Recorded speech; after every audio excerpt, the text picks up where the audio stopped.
អនុញ្ញាតគោរពជំរាបសួរពុកម៉ែបងប្អូនទាំងអស់គ្នាយប់នេះការប្រកួត Europa League បាទបានត្រឡប់មកសាជាថ្មីមកទៀតហើយកុំភ្លេចចូលរួមទូទាត់លទ្ធផលជាមួយអេមីនទាំងអស់គ្នាក្នុងពានរង្វាន់ UEFA Euro League បាទ2025-2026នៅរាត្រីនេះតែម្ដងបងប្អូនបាទយប់នេះ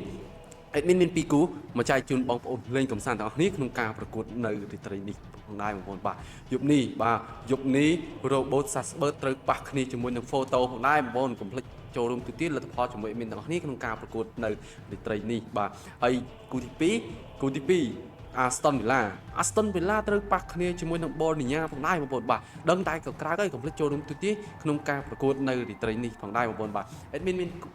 មានគូច្រើនតែអេដមីនសុំលើកយកតែ2គូទេមកចែកជូនបងប្អូនលេងកំសាន្តទាំងអស់នេះក្នុងការប្រកួតនៅរាត្រីនេះផងដែរបងប្អូនបាទយប់នេះបើបងប្អូនលេងអេដមីនសុំណែនាំបងប្អូនលេងទៅខាង Robert Sasbert តែបងប្អូនបាទដឹងតែមានភាគរយឈ្នះច្រើនក្នុងការប្រកួតនៅរាត្រីនេះបាទ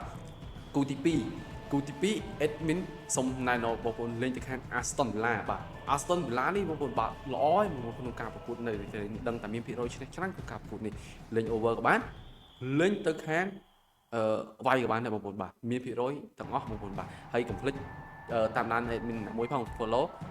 like share ឲ្យ admin មួយអរគុណច្រើនសូមជម្រាបលាជួបគ្នានៅវីដេអូក្រោយអរគុណ